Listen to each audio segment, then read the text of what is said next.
Hi, I'm David Schenk. I'm an attorney and enrolled agent, enrolled to practice before the IRS, and I talk about tax issues, estate planning, and asset protection. Today we're going to talk about understanding IRS bank levies. So what is an IRS bank levy? A bank levy is when the IRS sends a notice to your bank, and your bank is going to immediately freeze all of your funds. And then after a 21-day waiting period, the bank will send those funds to the IRS to pay all or part of your tax debt. So how long does a bank levy last? Well, the short answer is a one-time thing. But the longer answer is it's a one-time thing, but it can keep on happening. Let's look at it. Sometimes the IRS is going to seize something, and it's what we call a continuing levy. This means that they issue the levy once, but the levy keeps on paying time after time. Wage garnishments, which are just a type of seizure, are just like this. The IRS is going to issue a one-time levy, one-time garnishment, but your employer is going to keep sending a part of your paycheck to the IRS over and over again until your tax debt is paid. But fortunately, a bank levy, which is when the IRS sends a notice to your bank and asks them to send all the money in your account, is not a continuing levy. So let's look at how it works. Let's imagine that the IRS levies your bank account. And at the time of the levy, the account has $500 in it. Your bank is going to take that $500 and they'll send it to the IRS after the 21-day waiting period gives you an opportunity to try and work something out with the IRS. But now let's imagine the very next day is payday.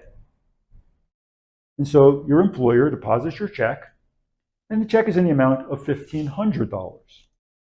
The IRS does not get that $1,500. The levy is just for the amount that's in your account at the time the bank receives the notice.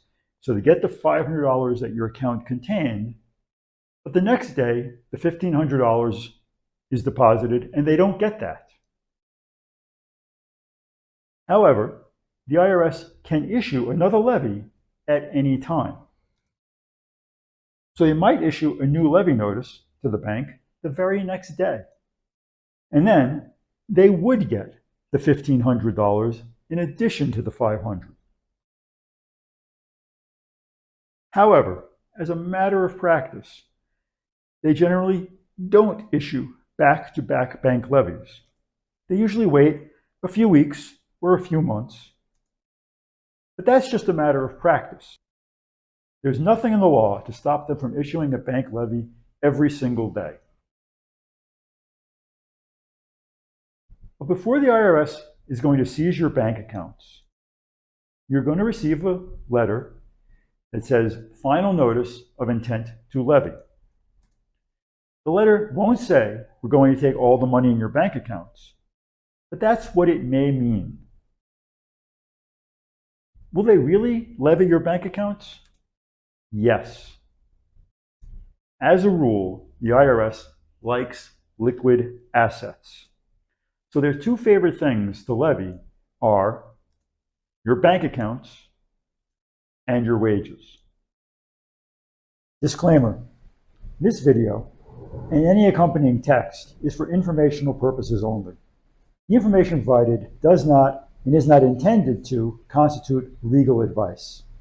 No attorney-client or similar relationship is formed. If you require legal advice, please contact an attorney or other legal professional.